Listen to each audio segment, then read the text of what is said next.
time we're doing a block chat over the past few weeks. The first few seconds is me talking nonsense like that. Hello, welcome on another block chat with Denis Petrovcic and Makram Hani. Remember, block chat is a session that is meant to get you more knowledgeable about property, real estate tokenization, and all aspects of it.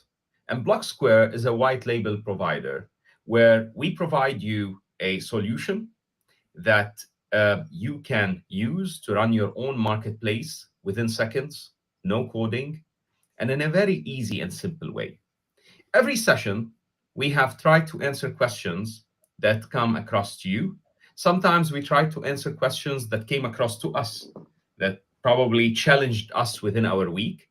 And we worked on an answer and we thought that it would be interesting to share it with everyone. At the same time, we definitely update you on the progress of our company, of the progress of our systems, what are we doing, and where are we in our route towards achieving every part of our roadmap. Today, in a very interesting session, I would probably be talking less, and Dennis, on the other side of the screen, will be talking much more because the questions that we will be answering today are more technical and more crypto related, probably. Thank you for all your questions on Twitter. Those are some of the questions that came through and we will answer. But I will start with a question that have come up when we were communicating with a party who's trying to utilize our technology to run their marketplace. And we care about every single inquiry of those, as well as we care about every single partner, especially the very serious, the ones who have put effort on and in and want things done in a certain way, regardless if we feel that that's the best way or not. So, for example, with this partner, we are finding alternative solutions to make sure that the solution that we put on the table works for them. But the question that came up is the partner or the target prospect wants to run a marketplace with and have custody of all the tokens, while our system advocates for self-custody. Dennis, how are you first? Doing well, thank you.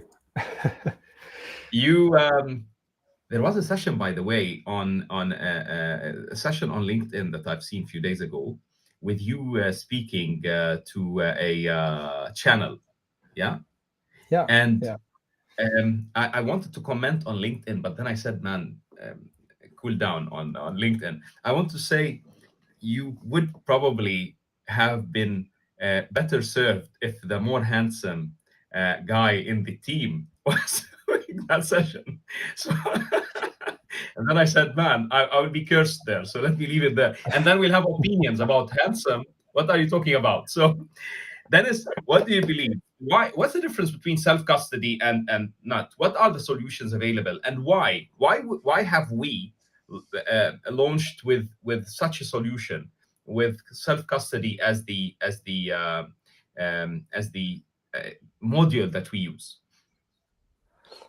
yeah. I think the debate between self custody and a custodian service, it's quite interesting one, and actually it's been around since crypto basically, and even before, right? But we're so much used to how we deal things through banks that we are used to institutions kind of taking care of our wealth in some way or another, right?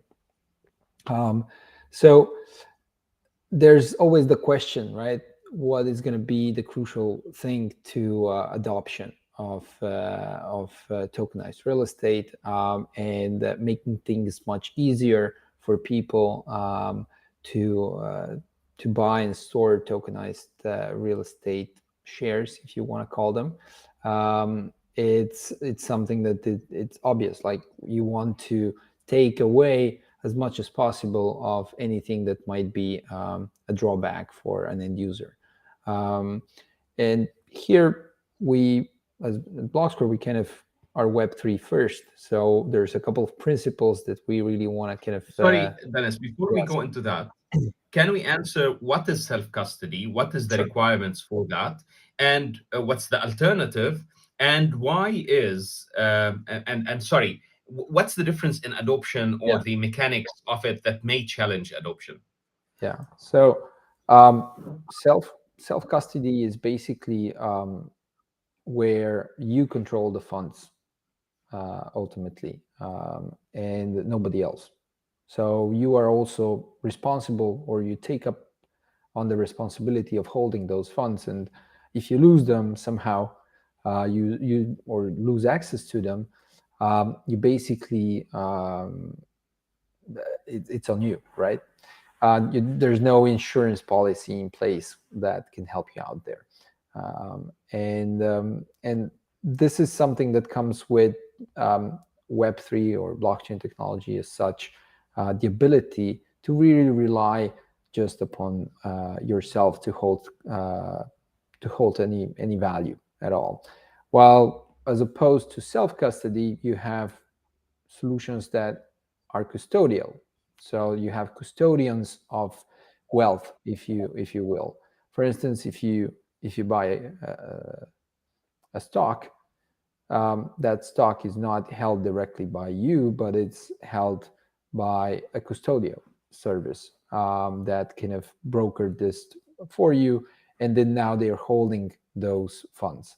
If you go on Bet and Win and you want to place a bet, you load up your account, and which means you send funds somewhere so that you can spend them. And it's basically, it's not you, if that company goes bankrupt, you probably will need to wait for some time if you will even retrieve those funds back, right? um, and many crypto companies providing services in crypto, when it comes to crypto, are doing so in a centralized manner where they hold the funds on your behalf, which is not bad. It's actually just fine. There's a lot of benefits to this, but there's also certain risks that come with that arrangement, where we are used to this arrangement mainly because we all have bank accounts, and when we have money on our bank accounts, we trust that the institution holding those funds is going to exist, and not going to kind of defraud us by holding those funds. But we can trust them because these are very, very highly regulated entities, where you know um, there's measures in place that really ensure that we can feel safe when money is on our bank account. Um, but many know that if you hold anything above 100K in a European bank account, um, a standard commercial bank account, obviously, you don't have coverage above that amount, actually. So if that bank would go bankrupt for some reason, the state would cover only up to 100K euros. Depends, obviously, from jurisdiction to jurisdiction, but more or less where it's all there somewhere. Um, so that's kind of the main, I would say. Would What's you the add challenge here with something? adoption? Did I miss adding something, Makram? Maybe you have a different Not view of really. it. It's just if you can also shed light on what's the challenge of adoption. So, why is it easier for people to use a service where and buy tokens when there's a custodial service? It's not self custody. Hmm. I, I'm not sure if it's easier, honestly. In my belief, it's Now, that for it's you, not mine. for you, who's somebody who's crypto native, if I would say, or Web3 Not adequate, really. you have No, yeah, but it's also, I'm talking, not, it's just from my view. I'm talking about, many don't know this, but we have, Blocksquare has a service called Wiseby, where you can save up in Bitcoin, and basically you make once per month you make a payment, and then that gets kind of dollar cost averaged into the month that follows. And it's kind of a savings plan, and most customers there, they never owned the wallet before. uh, the service recommends downloading a self-custody wallet, like the Coinbase wallet there in particular. Why? Because amongst 30 apps, that was the most easy one to set up for a novice user. And it's a self-custody wallet. It's an app on your phone, and you back it up however you back it up. Um, and people that never had wallets were able to set it up with simple instructions. So it's not like rocket science for people to do that and to receive tokens to a wallet. And through that service, we actually tested what does it mean. Is it difficult for people to set up a wallet, register it with the service, and then make fiat payments to a service provider and receive Bitcoin to their wallet? And it works.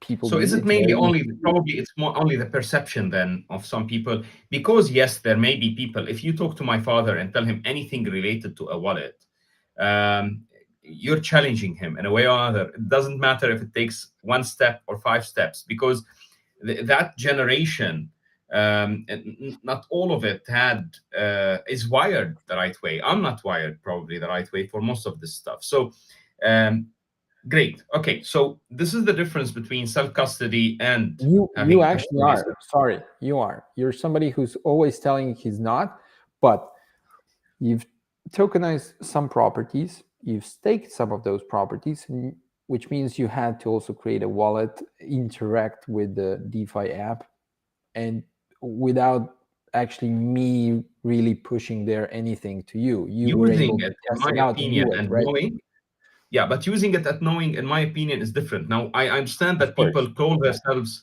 gurus in something just because they've heard about it for half an hour. In my view, for me to say I know it, it means not only do I really know it, I know the ins Yeah. and outs of it, Yeah. which to be honest, I don't really understand how it works. So, okay, great. That's self custody and that's a custodial service. Now let's talk about the differences and why did we choose to go for self custody. Well, the main reason why is because of regulation that surrounds anything that might look or might be regulated as a security, right, by the authorities. Um, and by choosing self custody, you immediately decrease the requirements for a company to operate. You are not a banking kind of service provider, which would require you additional licenses to have in place. And when you offer custody, you might have a license to offer custody only in a country, for instance, which limits kind of the user that you are targeting, because that license is going to cover only for users funds from a certain country, while you're not really held responsible or liable if you have users from another country, not from that same not within that same jurisdiction. So um, custody providers a lot of times are regulated, but they're regulated only on under one market. You might have a custodian provider in Germany or in the UK or in Spain, but then you can't offer that service, or you can offer that for service in I don't know, Latin America, but you will those users won't be have any coverage from this, right? They won't have anything from it. It's like using an unlicensed custody service then at that point, which presents a lot of risk.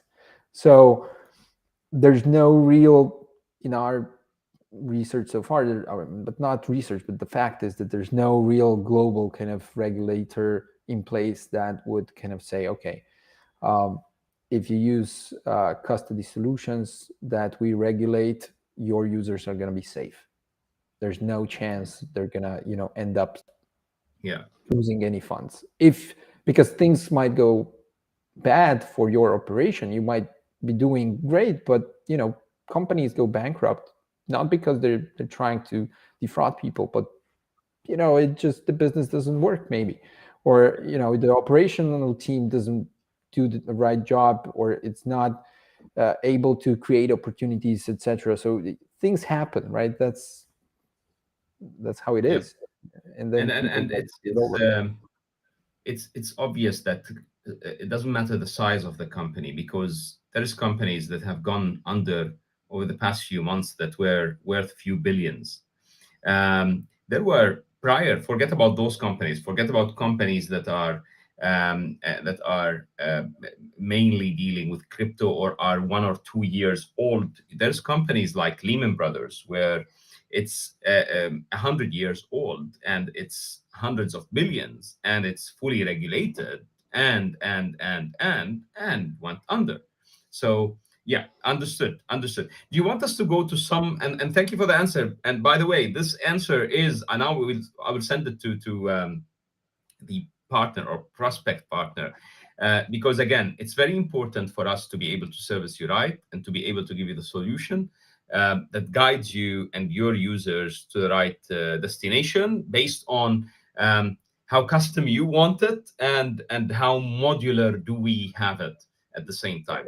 Let's And answer by the way, some Twitter Makram, questions. here Go you ahead. mentioned, yeah, just one thing is we have the ability to implement custom solutions or solutions that we might not put high on our priority list, but a potential partner that wants to run a marketplace in a certain way, we can definitely kind of take a look at the solution that is requested or required, and see the underlying providers that they would be utilizing for that to happen, and we can integrate that service for a marketplace operator. That's not something that we would go basically against. If somebody wants to have custodial setup, I'm sure that we are able to provide that integration. So that's not something that it's out of the out of the question. The thing is that realistically, if somebody wants to do something because they feel adoption is not going to come if it's not done in this way, this is a debate that needs to be made, I would say, yeah, and Perfect. discussed. How about answering some Twitter questions? Sure, let's do that, yeah. Let's start with the first. What are the benefits of holding BST? That should be easy.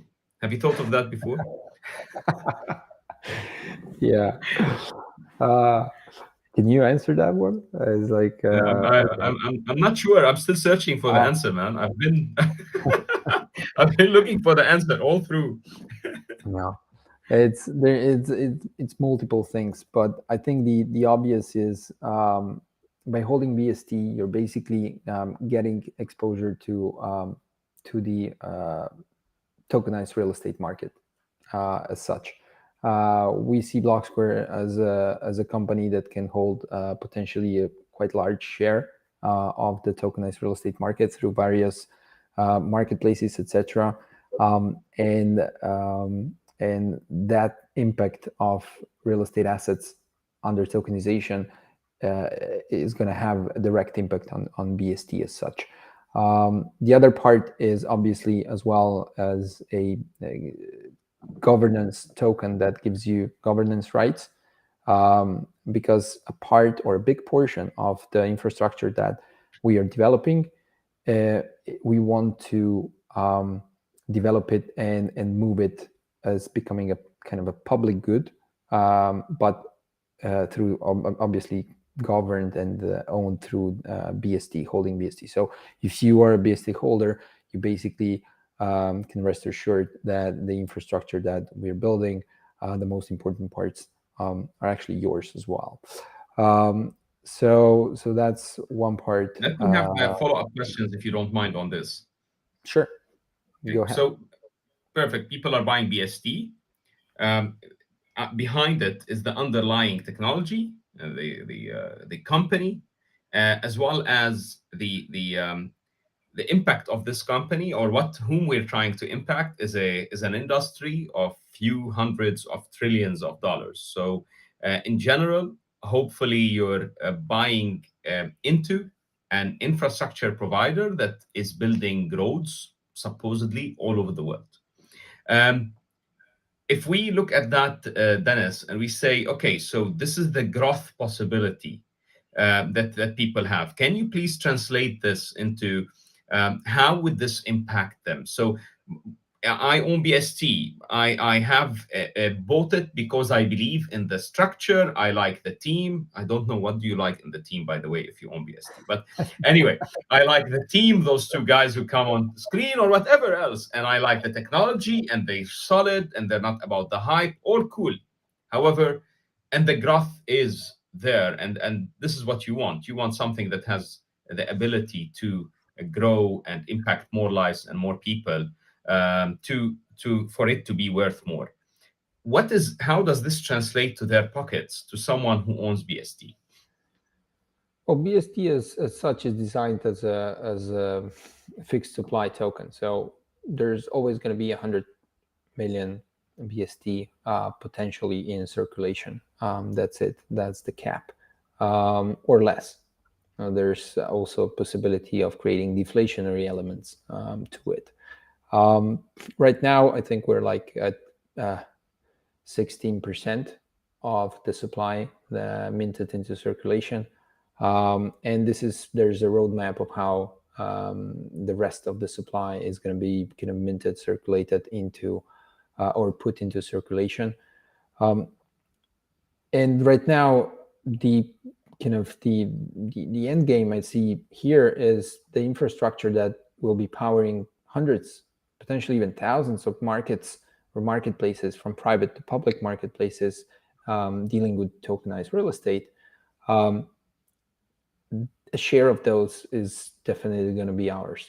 And BST is reflected in those marketplaces. So on one side, we have the license, the software licensing that the DAO kind of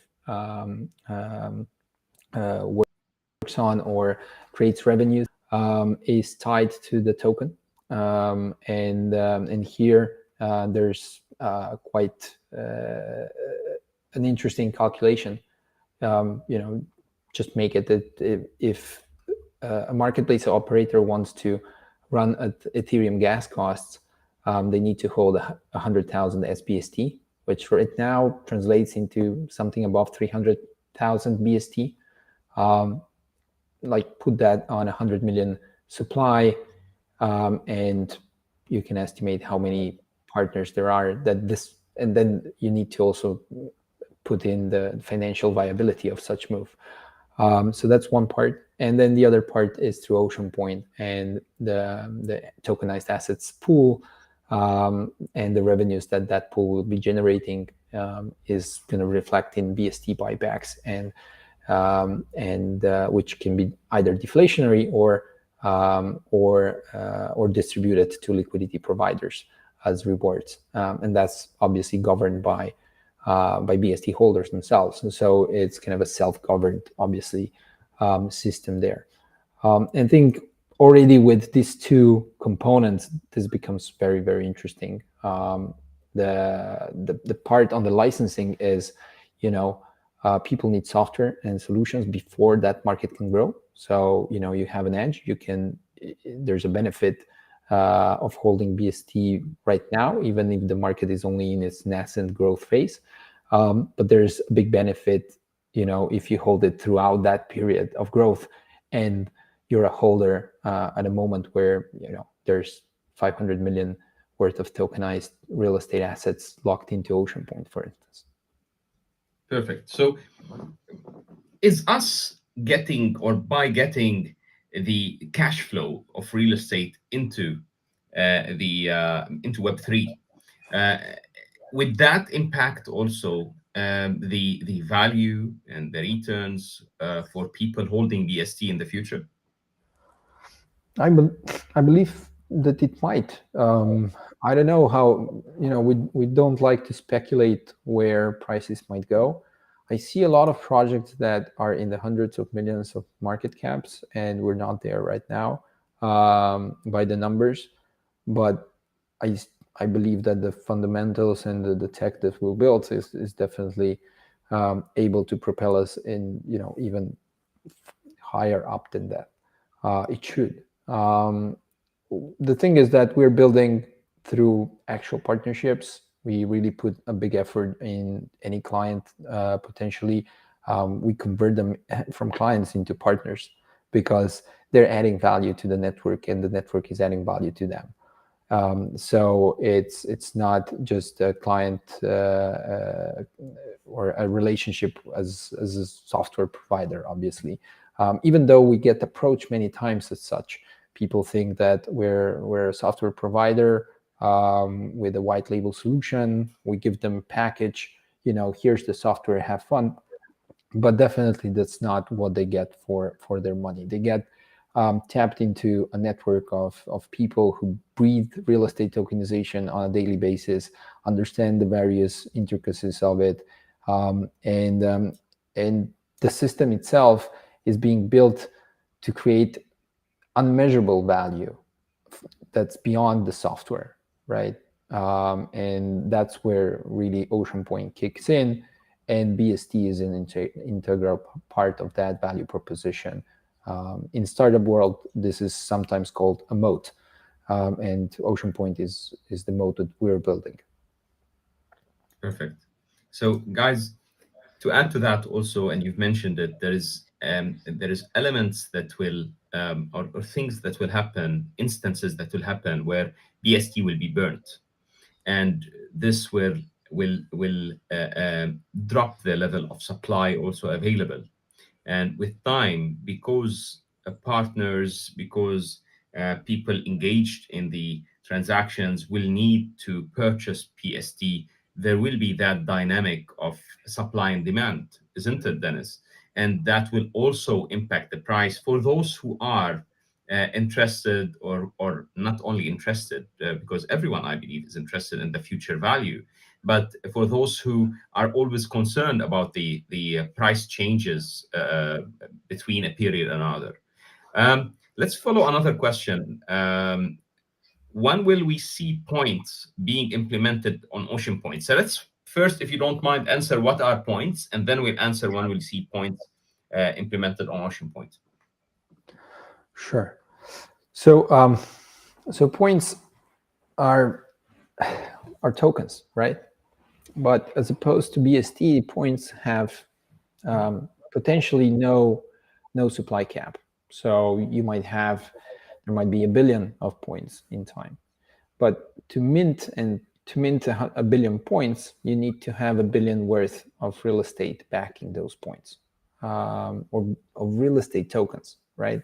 So you might have, let's say, a portfolio of properties worth 100 million, and 10% of that portfolio is tokenized. So you have 50 million worth of real estate tokens as such in circulation.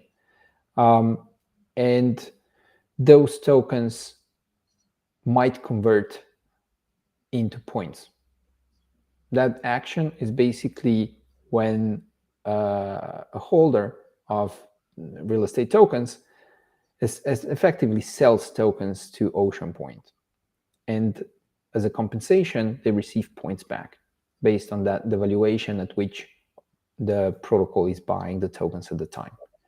So some might say, okay, great. So this is like an aggregation or a token that aggregates value of all the different tokenized real estate assets. Yes, so it is a way to aggregate under a single token, which can have much more depth in terms of liquidity, can trade on different markets, and it looks more as a stable coin in a way. And then the question is it a stable coin? And the answer is it's not a stable coin. It's more, I would say, more of an index type of token than an actual stable coin. And somebody might convert it always back to real estate tokens. So it has this redeemability, right? But it also might appreciate and depreciate in value based on the underlying assets' real world value. So it might grow as the real estate market grows, and it might decrease. And those holding points are basically gonna benefit and suffer from those movements, right? Um, but at the same time, it is the token that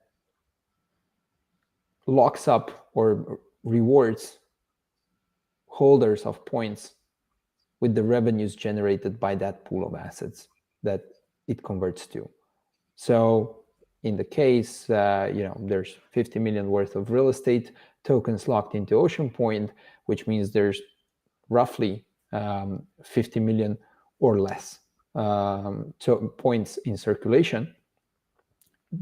That portfolio is going to create revenues in stable coins, and those stable coins are going to be used to buy back BST from the market and distribute it to pool participants, to those who are staking on Ocean Point. And the biggest reward will be driven towards those pools that involve points somehow. Perfect. So Now, yeah, when will we see points on Ocean Point? now the question when. Points will be introduced with not the next version, which is version 03, but with version 04. And with version 04, points will have a more, I would say, a partial functionality, not the full type of functionality that you expect from Ocean Point in the end. And it will be more of a loan or collateralization type of action, where you will be able to lock in your BSPT and receive points in return. And then if you should, and as long as BSPT are in Ocean Point, the revenues generated will go to Ocean Point for that proportion, and you as the holder of points can be able to unlock those BSPT tokens by returning points back. So basically the principal in a way. Yeah, so that would be kind of a very one-to-one and not one-to-many type of relationship. So version 04 mainly is when it will happen. Yeah, exactly. Okay. So the timing is this year.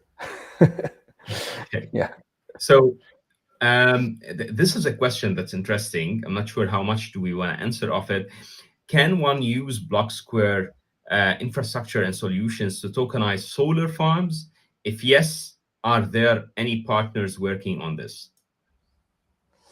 Let's say first, if you're interested to work on it, or you're interested to impact it, and now we'll answer the rest of it, feel free to get in touch with us at Blocksquare. However, is there an answer to that question, Dennis?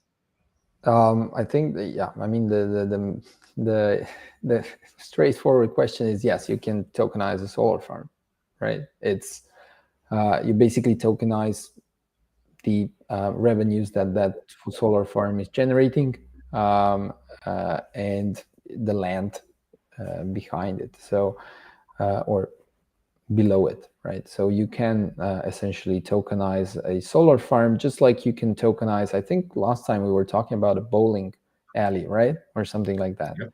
Yep. And you were answering that question, which was, it's very similar. It depends on how the solar farm versus the landlord that relationship is created.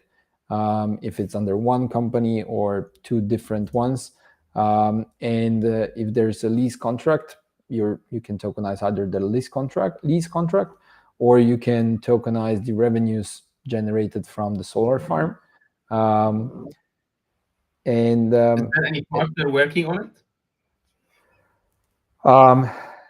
There's Is there any project or anything in the making? Do you want to answer that? I think we can answer. Why not? Okay. Should we answer this? I think we could just Maybe next time. What do you think? We create a session to talk about that. we can So we can tell them now that there's something very maybe we interesting that we're can working on. Yes, maybe we Go can ahead. hint about this, and then next time we can also create like a more direct or a more talk more in depth about it, right? But Sure. yes, we have a marketplace that is being where we're partnered in, and is actually um, tackling that challenge on the market, especially with the current energy crisis in Europe. And the goal of that marketplace is to provide um, the infrastructure that we built to municipalities that want to raise uh, funds or basically create community-owned energy, renewable energy sources. Perfect.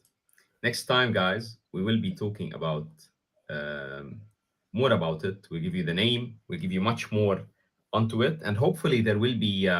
So we're finalizing things on it with partners, with the related parties, because to us that's partly CSR, that's corporate social responsibility, that's us impacting our environment. At the same time, it has a commercial element to many parties that would be involved. So the answer is yes, and you will hear more details about it in a coming block chat, hopefully, that will be dedicated for that. Now, last question from Twitter this week. Interesting question. Any plans to expand to Nigeria, the rest of African continent? We are already, my man, all over Nigeria and the rest of African continent. Where are we, Dennis? Are we planning to expand to Nigeria or anywhere in Africa? Um, our service and infrastructure is applicable anywhere, basically. We can grow into any market, but we do rely on entrepreneurs to work with us. We don't expand in the sense of, okay, we want to expand to Nigeria, we're going to hire people in Nigeria, set up an office there, etc. No, because we are programmed to expand in a decentralized manner, which means collaboration, which means partnerships. So we do receive certain inquiries, and I believe by the end of last year we received several inquiries from Nigeria and from Kenya, also South Africa. Um, but we're always dependent on the entrepreneur at hand to really kind of push there. If we don't have that kind of dedication, that push, we're not able to do anything on a market because it has specific legislation, it has specific um, requirements, and it requires an on the ground team that is from that market that understand the pain points, so that our technology can be really applied and successful. Um, but if there's any teams that are looking to do this, that have some investors backing them, that have previous success rate, we're always open to collaborate with those kind of parties, right, Makram? And probably here we can say the following. Um, you have followership, and it seems that probably you are from Nigeria. To the gentleman who asked the question, or the lady, you're a data analyst, you're in marketing. How about starting a tweet within your community and within your followership about whoever is in real estate or in tech and interested to impact your market? We're ready to support any drive. We have several programs that are meant for, again, for markets that are all over the world. We have the right technology for you, and we make it pretty easy. You don't need coding to impact the market. You just need a business plan, and you need to be armed with so much will and the ability to work with the regulator and with the authorities in your country and with parties in your country, similar to any other business. It doesn't matter what business you're in, you need still to be doing the same. So I would say that a tweet can start from you, and then we can have a partner interested to help us have a marketplace in Nigeria, in Liberia, in anywhere in Africa, all over Africa. And I believe Africa is so much of opportunity, specifically when it comes to real estate, and when it comes also to tokenization, when it comes also to DeFi, because you know the banking penetration in Africa, it's way underserved. While in Europe, for example, you're overserved, in Africa, it's underserved. So that gives an opportunity. So whoever of you would want to service his market, impact people the right way, impact his market the right way, as well as make so much money doing so, now is your time. And we have an easy route for you doing that, isn't it? Yeah, I think so. Yeah, I mean, we really have. I think we're easy to approach. We also have a couple of ways of how we collaborate with companies, and even if it's not opening right away a marketplace, we can always collaborate through Ocean Point on tokenization of real estate directly for staking, which I believe adds a lot of value to real estate owners as such, and educating the market. In this way, an early stage service provider can start tokenizing real estate right away in a new market, like Nigeria, for instance. 100%. So thank you so much for everyone who submitted a question. Let's hope that next week we'll have also very interesting questions. Hopefully next week we're arranging also for a very interesting guest partner to come on Block Chat, if not the one that's coming, the one after. Did you enjoy this Block Chat, Dennis? Yeah, I think it was good. I think I enjoyed on my end. I enjoyed talking about things I like to do. So, and then I think about them all the day. So it's great to discuss this in this format. I'd Perfect. love to see a spotlight, and I'd love to see Daniel on that spotlight soon. I know you guys have tried to record one before, but something came up, and it was not possible at the time. So hopefully we can see Daniel on one of the block chats. Daniel is our head of risk. Probably it will be also one of the most interesting spotlights because risk is a very big part of our lives. I would finish here from my side by saying I had a very good friend and a very wise man I was sitting with a few days ago. Um, we were talking about different stuff, and he said his father told him that one or two of the biggest weaknesses or sicknesses that people, human beings, do have are fear and greed, and absence of both or balance of both may give people much better living. Daniel is the gentleman who tries to balance greed and infuse fear. Does he infuse fear or infuse fear as head of risk? So his job is to really look at risks. His job is to really look at what possibilities are there, and that goes way beyond the single property. That goes into geopolitics. That goes into all the scenarios of what can impact a property value. Because, as Dennis calls Ocean Point, the fund of funds, but is not a fund. The idea of having all of this property and all of this value locked into from all over the world, and then the ownership and the benefit of it also distributed to people all over the world. It's very important to have a very prudent risk assessment and elimination plan. And Yeah. hopefully we'll have one with Daniel. This is an invite again for you, Daniel. Dennis, any last Plus, words? plus an additional thing about Daniel is how he got more actively involved in Blocksquare as a as a DAO, and it's basically I believe in one of the block chats we said something that we should say much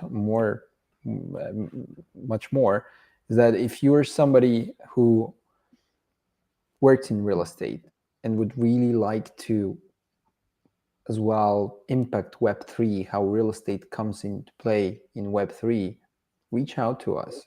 There's a lot of things we need to do, and we're building this for some time. We have the tech, we have the knowledge, we have the people, and we need more of you. We need more of real estate professionals who know their business and who can provide value to what we're creating here. And it's about collaboration. That's what Web3 is about. Dennis, again, thank you so much for being on another block chat. It's Denis Petrovcic, Makram Hani. We enjoyed this block chat. Hopefully, we answered your questions without boring you. By the way, it's freezing in Dubai, guys, now. It's around 19 degrees outside, or maybe slightly less. So look at Dennis. You need me to send you the sweater. I should be. Actually, I'm wearing sweater all day today, and I'm wearing a pants. Imagine it's for the first time in weeks. Wow. Okay. Yeah, really. Yeah. Thank you for everyone anywhere in the world you're watching us. Have a good time, and until next time with another block chat.